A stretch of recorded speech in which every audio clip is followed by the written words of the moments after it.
Hey everybody, I'm Knox from AvantAlpine.com and welcome to the very first episode of a video series we are calling the Avant Alpine Tech Table. And the objective of this series is to answer as many of those common ski gear tech related questions that we get on a regular basis, as well as maybe a handful of not so common ones that we come up with along the way. And while we're at it, maybe distribute a little unsolicited advice on gear choice and usage and that sort of thing. And for our very first episode, I thought it would be fun and also pretty helpful to try to tackle one of the oldest and most annoying problems in skiing. And that is, how do you prevent your goggles from fogging? Or if your goggles are already fogging, how do you get them to unfog when you're out on the hill during the day so you can get your visibility cleared up and have an enjoyable day out on the hill skiing? We get asked this all the time. And actually what brought this up is we were looking at Reddit last night, and there was a thread in the skiing sub about how to pick a fog-proof goggle. And the very first thing that popped into my head is there's no such thing as a fog-proof goggle, period. There just isn't. But there are some things you can do to optimize the anti-fog systems that are built into these modern goggle designs so that you don't really have much of a fog problem on most days.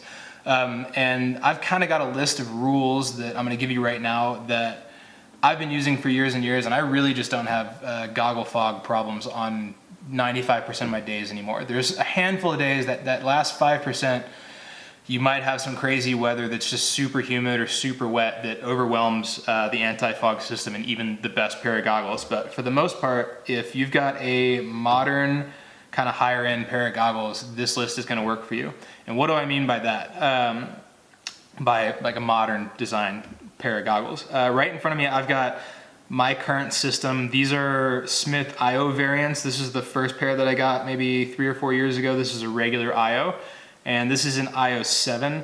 Of all the goggles I've ever used, these are the two best at passively venting. We're not going to talk about goggles today that have like fans and heating elements and stuff in them. We're just talking about regular old goggles with, you know, the best that the industry offers in terms of passive venting, so just vents that allow air to travel through the pocket between your face and the lens. So these are the two that I use, so we're mostly going to focus on these, although I will, just by way of example and for a little bit of reference, I've got some first generation electric EG2s here, which I'm going to talk about in relation to one of my rules, and I've got some first or second generation Oakley crowbars, which are also a very, very good option in terms of venting and just anti-fog design elements that are built into them. Pretty much everything I say about these Smiths is going to go for these electrics and these Oakleys. Practically everything built in the last 8 or 10 years has been designed with fog prevention in mind, and they do a lot of the same stuff across all these designs. So we're going to pop these out a little bit here and there, but in general I'm going to be talking about these Smiths. And also, that's not to say this is going to be some sort of review video or anything. We don't sell goggles on our site quite yet, so I'm just these are the goggles in my system, so they're the ones I feel most comfortable talking about.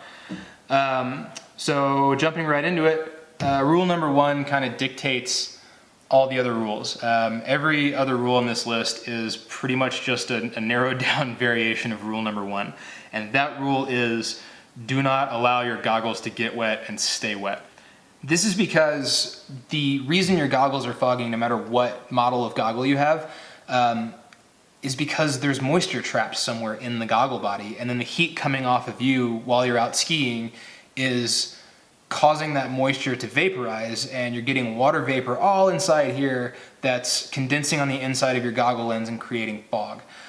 So the drier you can keep your goggles in whatever conditions that you're faced with, the drier you can keep your goggles, the better. And this really starts with the way that you treat them when you're not skiing, the way you store them, and also the things that you do while you're out on the hill to actively prevent them from getting wet. And that gets me straight into point number 2, or rule number 2. Don't allow snow to accumulate anywhere on your goggle and stay there. So if you do a face plant or something and you get a bunch of snow, like your goggle acts like a shovel when you're going down, and you get a bunch of snow just packed in along the top of this this foam vent outlet, and you just allow it to stay there, what's going to happen is the heat off of your face and the heat from your breath is going to cause that pile of snow on top of your goggle to start melting, and then you're going to have water droplets cascading down inside of your goggle body. And once that happens, man, I mean, you're gonna they're going to fog every time, and you're probably just going to have to go indoors for 20 or 30 minutes to let them dry out. So if you take a bad digger and you get snow all over your goggles, just stop and collect yourself for a second and take all your gear off and shake your goggles out and try to knock as much snow out of here as possible.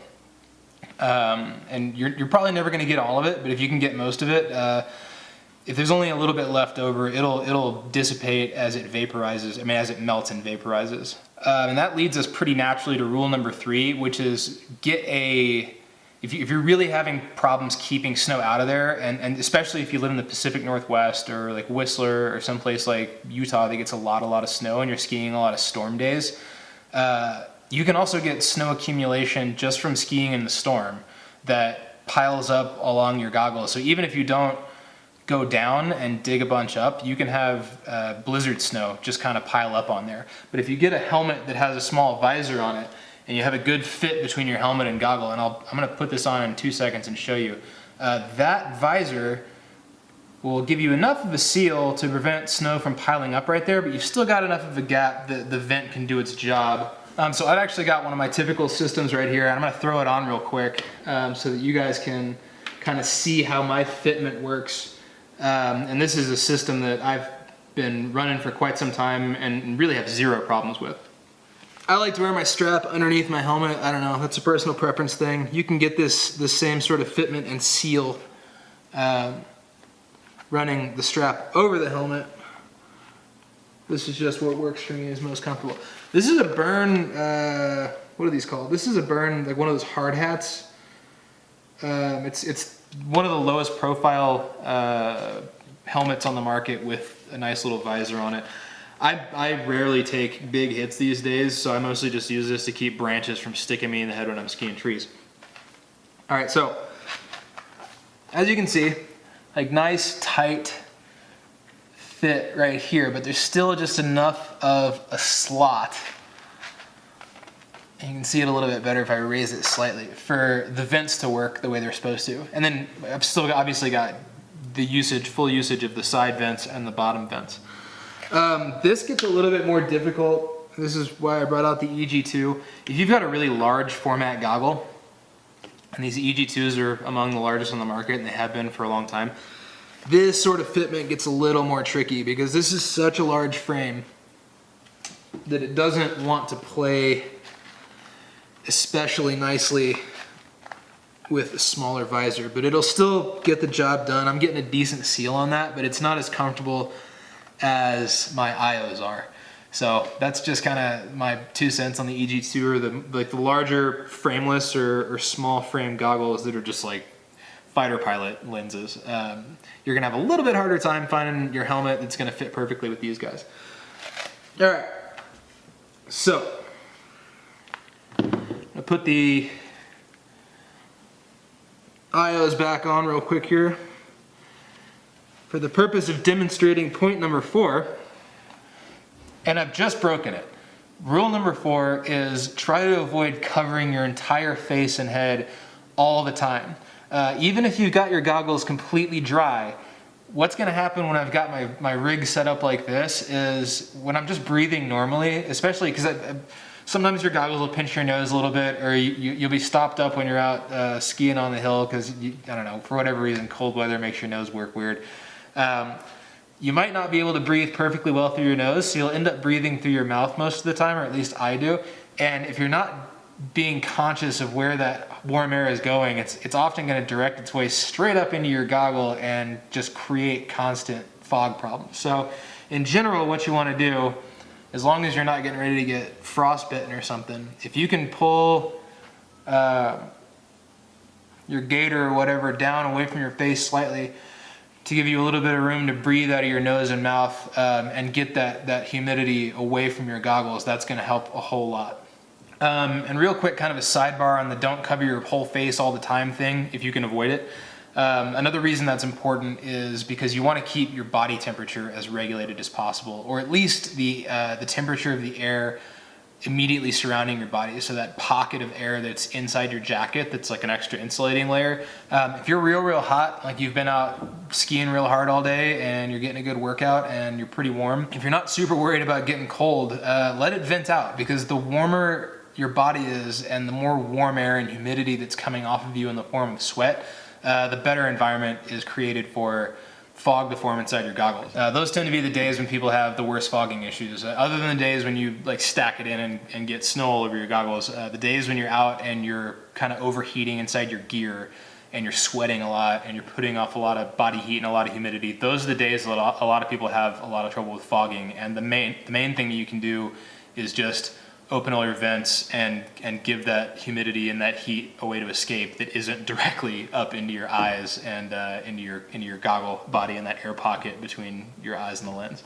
All right, so rule number 5, when you come down from a wet day on the hill, don't leave your goggles in your backpack. Don't leave your goggles zipped up in a jacket pocket. Don't leave them in your car overnight. If you leave them in your car, any moisture that's in them is not gonna dry out. It's just gonna freeze and it's gonna be there tomorrow morning. If you leave them in a jacket or a backpack, same deal. They're gonna be in a humid environment all night and the whole goggle body is gonna soak up moisture. But I'll tell you what the most important part that's gonna soak up a bunch of moisture is, and that is this internal piece of foam that joins your 2 lens layers. Now, real quick, just a short lesson on how most anti-fog design works these days. Almost every goggle that takes anti-fog into consideration is gonna have a 2-layer lens system, by which I mean there's an outer lens and an inner lens. There are 2 distinct lens pieces in here, and they are joined together by a very dense foam membrane that you can kind of see right here. It's that black rim around the inside of the goggle, and it's only about 2 or 3 millimeters thick, but it stands the inner lens off of the outer lens and creates an air pocket in between them. And that air pocket acts as an insulation. And I mean, we're getting a little granular here, but what that insulation does is prevent the temperature difference gradient. So the difference in temperature between the inside of your goggle body, so the part that's close to your face, where all this warm air is, and the outer environment, so your cold skiing environment when you're just the external air. If it was just one layer and that gradient was allowed to interact through a single layer of lens, that would cause a lot more condensation than you get from a 2-layer system. But if you allow your goggle to get super wet and stay wet overnight, this high density foam will start to soak up water, and it doesn't soak up very fast, but once it's in there, man, you're not getting it out. There is pretty much no way you can accelerate the drying process of this foam layer in here. So if you leave your goggles in a bag overnight and this thing soaks up water, it'll leach water all day, and it'll leach water into that insulating air pocket. And so what you're gonna end up with is like fingers of ice crystals forming on the insides of this, this air pocket layer, this insulating layer, and you're gonna have beads of water leaching out into the rest of your goggle body, and it's just gonna go on all day. There's literally nothing you can do that I've found to accelerate the drying process of that inner layer. So if you screw up and you leave these things in a jacket or whatever wet overnight and that piece of foam sucks up a ton of water, you're basically hosed and you need to go to a different pair of goggles or get a different lens. So just do everything you possibly can to avoid that happening. Specifically, don't leave them in a jacket, don't leave them in a backpack, don't leave them in your car. Let them dry out on the kitchen table or on a windowsill or maybe in the laundry room or something. And that brings me, I guess, lastly to my final tip or rule, which is just ski faster.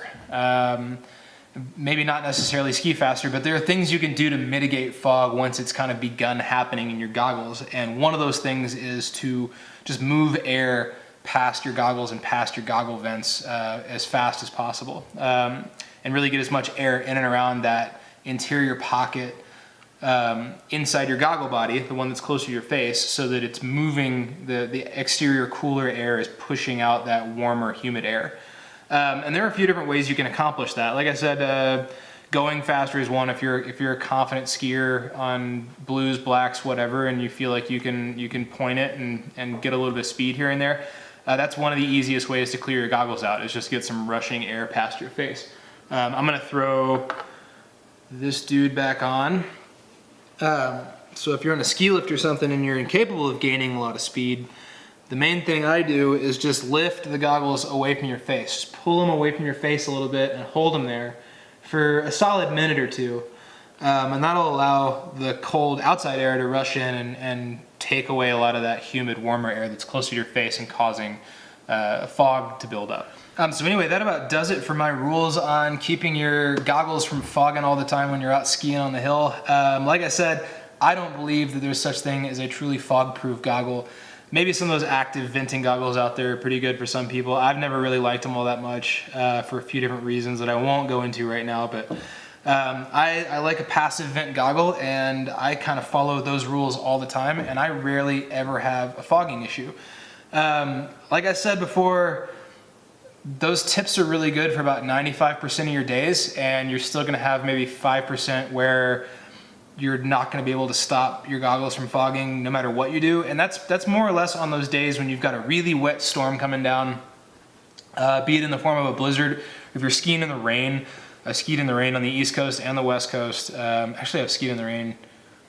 Yeah, you can get rained on while skiing pretty much everywhere.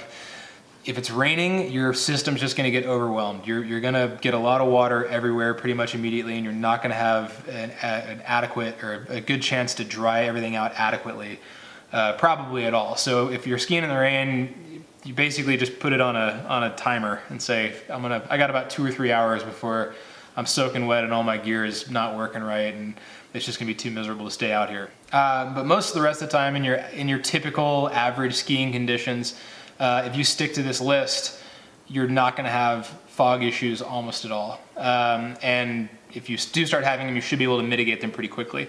So anyway, that's about it. Thanks again for watching, and hopefully you guys will check back again in the very near future for even more content just like this, except hopefully even better. Thanks, guys.